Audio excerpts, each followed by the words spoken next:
नमस्कार, इस समय आप ये लाइव तस्वीरें देख रहे हैं हरियाणा के करनाल से। और इस वक्त हम मौजूद हैं करनाल के जिला सचिवालय में, जहां पर मैं आपको बताना चाहूँगी कि जिला प्रशासन करनाल का जो कार्यालय है यहाँ पर हम पहुँचे। और करनाल के जो डिप्टी कमिश्नर हैं निशांत कुमार यादव और करनाल के जो एसपी हैं गंगाराम पुनिया, वो ज़रूरी प्रेस वार्ता करेंगे हमारे साथ और बताएंगे कि ज़रूरी संदेश देंगे तमाम किसानों को, किसान लीडर्स को, और आसपास के जो तमाम दुकानदार हैं उनको भी कोई संदेश ज़रूर देंगे। तो आप सभी लोगों से मेरी ये अपील रहेगी कि इस वीडियो को देखें और इसे शेयर ज़रूर करें। और आइए सबसे पहले जानते हैं कि करनाल के डिप्टी कमिश्नर इस बात को लेकर क्या कुछ कहते हैं। तो किसानों का जो सेक्रेटरीट के सामने धरना चला हुआ है, उसके बारे में जो फर्दर अपडेट थी वो मैं जनरल लोगों से हम लोग शेयर करना चाह रहे थे।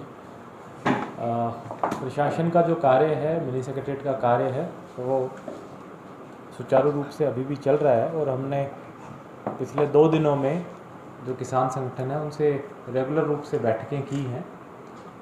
हालांकि बैठक में किसी एक फिक्स्ड चीज़ पे समझौता नहीं हो पाया है, फिर भी हमने दोनों पक्षों ने सहमति जताई है कि जो सारा का सारा प्रोटेस्ट चलेगा ये शांतिपूर्वक तरीके से चलेगा।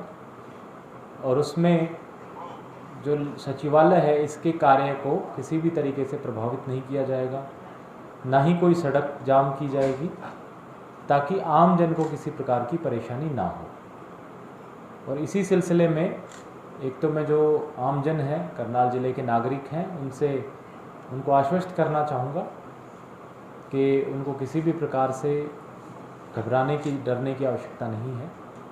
और ना ही उनको कोई इस प्रकार की परेशानी आने दी जाएगी। उनकी मूवमेंट कोई रिस्ट्रिक्टेड नहीं है और ना ही उनके सचिवालय के कार्य जो है किसी प्रकार से रुकेंगे। दूसरा, मैं किसान भाइयों से भी अपील करूंगा कि उनका जो प्रोटेस्ट है उसको जिस प्रकार से उन्होंने अभी तक रखा है और संयम का परिचय दिया है, उसी प्रकार से आगे भी उसको पीसफुल रखें। हालांकि पिछले 2 दिनों में कुछ इंसिडेंट्स आई हैं जिसमें कुछ असामाजिक तत्वों ने किसान आंदोलन का नाम लेकर के उसकी आड़ में कानून व्यवस्था को बिगाड़ने की कोशिश की। लेकिन फिर भी प्रशासन ने ऐसे एंटी सोशल एलिमेंट्स को बड़ी सावधानी से टैकल किया और ये एंश्योर किया कि किसी भी प्रकार से आपस का जो एक तालमेल है वो ना टूटे, ना बिगड़े। दूसरा, मैं किसान संगठनों से ये भी आग्रह करना चाहूँगा कि प्रशासन हमेशा बातचीत के लिए तैयार है। हमने पहले भी उनको ये इंडिकेशन दिया है, उनसे बात की है। आगे भी जब भी वो बातचीत करना चाहें किसी भी मुद्दे पे, तो हम बातचीत के लिए तैयार हैं और कभी भी वो हमारे साथ बैठ कर के बातचीत कर सकते हैं।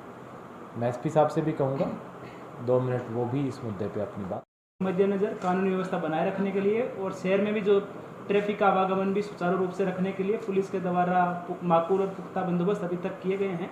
जो 40 कंपनियां हमने डे फर्स्ट से डिप्लॉय की थी, उनका डिप्लॉयमेंट लगातार जारी है। और रात के समय में भी हमारी 10 कंपनी है वो लघु सचिवालय में आसपास के क्षेत्र में तैनात रहती है, ताकि किसी भी प्रकार से यदि कोई असामाजिक तत्व है, कोई गैर कानूनी गतिविधि करने की कोशिश करे तो उसको तुरंत टैकल किया जा सके।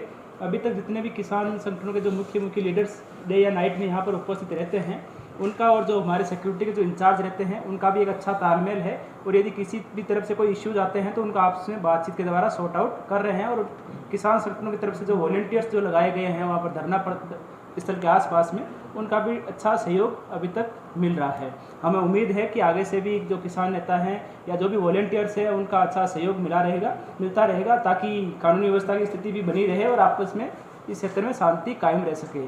मेरा सभी करनाल वासियों से भी अनुरोध है कि आप परेशान होने की बिल्कुल ज़रूरत नहीं है। पुलिस के द्वारा अब आसपास के क्षेत्र में नाकेबंदी केवल ज़रूरत के मुताबिक की जा रही है, लेकिन किसी भी प्रकार से ट्रैफिक को प्रभावित अभी तक नहीं होने दिया जाएगा। साथ ही किसी भी प्रकार की अफवाहों पर भी ध्यान ना दे। यदि कोई किसी प्रकार से अफवाह फैलाता है या जो सत्यापित चीज़ ना हो उसको फैलाने की कोशिश करता है, जिससे कानूनी व्यवस्था की शक्ति भंग हो सकती है या समाज में शांति भंग हो सकती है, उसके खिलाफ जिला पुलिस के द्वारा सख्त कानूनी कार्रवाई की जाएगी।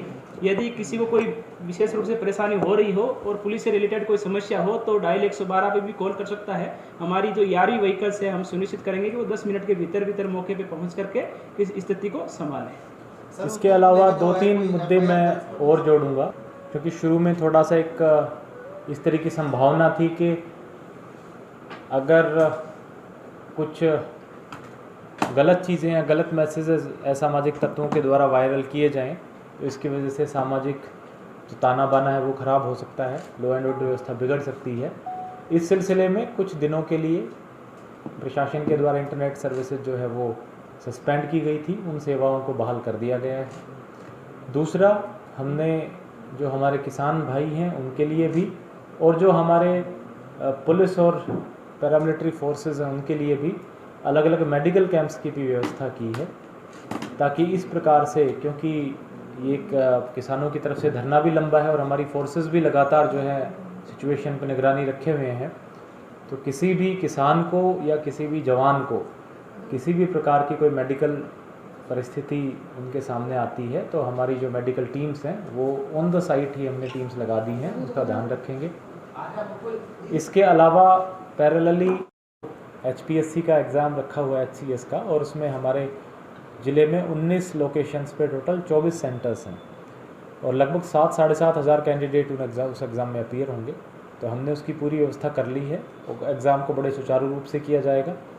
किसानों से भी मैं अपील करूंगा, क्योंकि ये कैंडिडेट्स का और उनके भविष्य का मामला है, तो इसमें बिल्कुल व्यवधान ना डालें और कोई भी एलिमेंट अगर उसमें व्यवधान डालने की कोशिश करेगा, चाहे वो असामाजिक तत्व हो या किसान आंदोलन का आड़ लेकर के, नाम लेकर के इसमें व्यवधान डाले, वो हम कतई बर्दाश्त नहीं करेंगे और सख्ती से कार्रवाई करेंगे। तो 12 तारीख को जो भी संडे को एग्ज़ाम्स शेड्यूल्ड हैं वो सारे जो है तय समय पे शेड्यूल्ड के हिसाब से होंगे।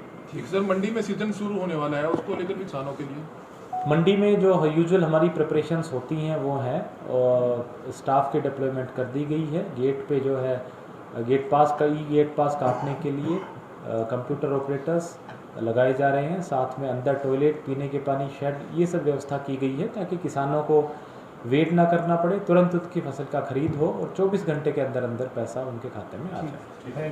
तो जैसा कि आपने देखा कि करनाल के जो डिप्टी कमिश्नर हैं निशांत कुमार यादव और करनाल के जो SP गंगाराम पुनिया हैं, उन्होंने बड़ी जानकारी दी। स्पेशली जो करनाल के DC उन्होंने जानकारी दी कि जो इस आंदोलन में, यानी कि जिला सचिवालय के बाहर जो तमाम किसान बैठे हैं उसमें कुछ शरारती तत्व भी मौजूद हो सकते हैं जो इस आंदोलन को और खराब कर सकते हैं, जो स्थिति बिगाड़ सकते हैं। लेकिन दूसरी तरफ करनाल के जो डिप्टी कमिश्नर हैं उनका यह भी कहना है कि किसान लीडर्स की बात की जाए, तमाम किसानों की बात की जाए, तो हमारे जो दरवाजे हैं वार्ता के लिए, जो बातचीत करने के लिए जो हमारे दरवाजे हैं वो प्रशासन के हमेशा खुले रहेंगे। किसान लीडर जब भी आना चाहे वो आ सकते हैं, बातचीत कर सकते हैं और इस पूरे के पूरे मामले को सुलझा सकते हैं, इस आंदोलन को बाहर से खत्म कर सकते हैं। लेकिन उन्होंने एक तरफ ये भी कहा कि तमाम जो आम जनता है उनको किसी भी प्रकार की दिक्कत ना हो, उसके लिए क्या कुछ किया जाए, उसके बारे में भी उन्होंने बातचीत की और ये भी कहा कि लीडर्स आकर बात कर सकते हैं और इस धरने को उनको जल्द से जल्द समाप्त कर देना चाहिए। और 12 तारीख को जो आने वाला संडे है उसको जो एग्ज़ाम होने हैं गवर्नमेंट के, उसको लेकर भी उन्होंने HCS के जो एग्ज़ाम होने हैं उसको लेकर भी उन्होंने बड़ी जानकारी ये दी कि उसमें किसी भी प्रकार की कोई खनन ना डले, उसको लेकर भी खास ध्यान ज़रूर रखा जाएगा। क्योंकि बहुत सारे लोगों के दिमाग में इस वक्त ये एक फोबिया भी है, एक फितूर ज़रूर है कि करनाल में अगर किसान आंदोलन चल रहा है तो शायद हम अगर बाहर से आएंगे तो हमें किसी दिक्कत का सामना करना पड़ सकता है, सेंटर तक हम पहुँच पाएंगे या नहीं, करनाल में रूट डाइवर्ट है या फिर नहीं, उसको लेकर भी करनाल के जो डिप्टी कमिश्नर हैं उन्होंने बड़ी जानकारी ये दी कि किसी भी व्यक्ति को किसी भी प्रकार की दिक्कतों का सामना नहीं करने दिया जाएगा। आप सभी लोगों से ये अपील रहेगी कि इस वीडियो को देखें और इसे शेयर जरूर करें। आप देख रहे हैं i24 में हूं महक शर्मा, हरियाणा के करनाल से आप सभी के साथ लाइव। धन्यवाद। अब यहाँ तक आ ही गए हैं तो हमारे चैनल को सब्सक्राइब जरूर करें और नीचे दिए गए बेल आइकन को जरूर दबाएं ताकि हर खबर सबसे पहले पहुंचे आप तक।